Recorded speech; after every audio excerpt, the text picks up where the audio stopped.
Math formulas याद करने के 10 आसान tricks study smart with fun. नमस्ते दोस्तों, लोगिरी में आपका स्वागत है। मैं हूं आपका दोस्त लोगिरी। क्या आप भी मैथ के फॉर्मूलास से डरते हो?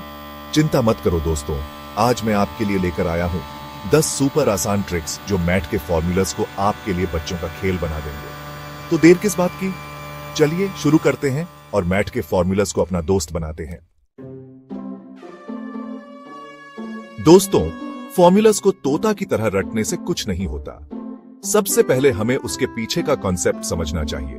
जैसे कि मान लीजिए आपको a+b² का फॉर्मूला याद करना है। यह फॉर्मूला दरअसल हमें बताता है कि किसी भी दो संख्याओं के योग के वर्ग को कैसे निकालते हैं। इसे समझने के लिए आप एक स्क्वायर बनाइए जिसकी साइड a+b हो। अब इस स्क्वायर को a और b के हिसाब से डिवाइड कर लीजिए। आप देखेंगे कि इस स्क्वायर का एरिया a² + 2 ab + b² होगा, जो कि a + b² के फॉर्मूला के बराबर है। दोस्तों, ज्योमेट्री के फॉर्मूलास को याद रखने का सबसे अच्छा तरीका है विजुअलाइजेशन। जैसे मान लीजिए आपको सर्कल का एरिया निकालने का फॉर्मूला याद करना है, जो कि PR² होता है। अब इस फॉर्मूला को याद रखने के लिए आप एक सर्कल इमेजिन कीजिए। इस सर्कल का रेडियस r है। अब इस सर्कल को बहुत सारे छोटे छोटे स्लाइसेस में काट लीजिए, जैसे कि आप पिज्जा को काटते हैं।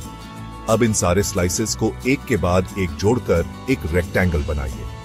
आप देखेंगे कि इस रेक्टेंगल की लेंथ सर्कल के सरकमफ्रेंस के बराबर होगी 2pr और विड्थ रेडियस r के बराबर होगी। इस तरह आप देख सकते हैं कि सर्कल का एरिया रेक्टेंगल के एरिया के बराबर होता है, जो कि length x breadth equal sign 2pr x r equal sign PR² होता है।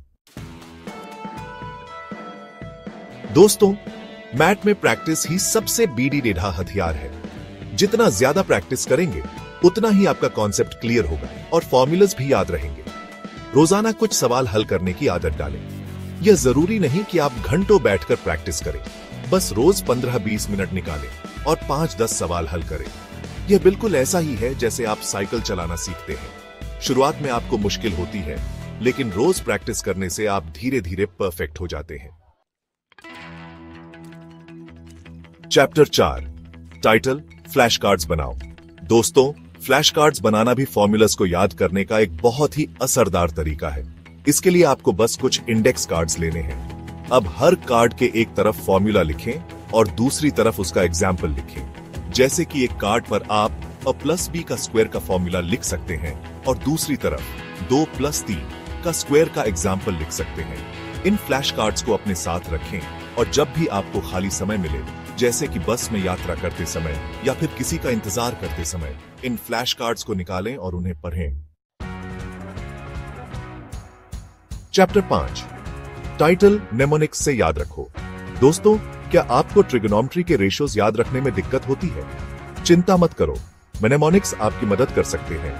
मेनेमोनिक्स कुछ ऐसे फनी सेंटेंसेस या फ्रेजेस होते हैं जो हमें मुश्किल चीजों को याद रखने में मदद करते हैं। जैसे कि ट्रिगोनोमेट्री के रेशियो, सिन, ECOS और tan को याद रखने के लिए आप ये सेंटेंस याद रख सकते हैं। Some people have curly brown hair through proper brushing. Chapter 6, title chart बनाओ। दोस्तों, अगर आप विजुअल लर्नर हैं तो आपके लिए चार्ट्स बनाना बहुत फायदेमंद हो सकता है। एक बढ़ा सा चार्ट बनाइए और उसमें सारे जरूरी फॉर्मूलास लिख लीजिए।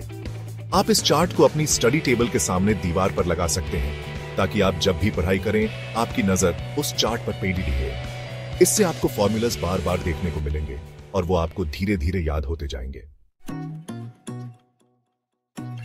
चैप्टर 7, दोस्तों, मैथ को जिंदगी से जोड़कर देखेंगे तो यह आपको ज्यादा इंटरेस्टिंग और आसान लगेगा। जैसे कि मान लीजिए आपको रेक्टेंगल का एरिया निकालने का फॉर्मूला याद करना है, जो कि लेंथ x ब्रेथ होता है। अब इस फॉर्मूला को याद रखने के लिए आप अपने घर की किसी चीज का एग्जाम्पल ले सकते हैं जो कि रेक्टेंगल शेप की हो, जैसे कि आपकी स्टडी टेबल। अब आप अपनी स्टडी टेबल की लेंथ और ब्रेथ मेजर करें और फिर फॉर्मूला का यूज करके उसका एरिया निकालें। इससे आपको फॉर्मूला ज्यादा अच्छे से याद होगा। चैप्टर 8, ग्रुप डिस्कशन करो। दोस्तों, ग्रुप डिस्कशन भी फॉर्मूलास को याद रखने का एक बहुत ही इफेक्टिव तरीका है। अपने दोस्तों के साथ मिलकर फॉर्मूलास डिस्कस करें। एक दूसरे को फॉर्मूला समझाएं और एक दूसरे से सवाल पूछें।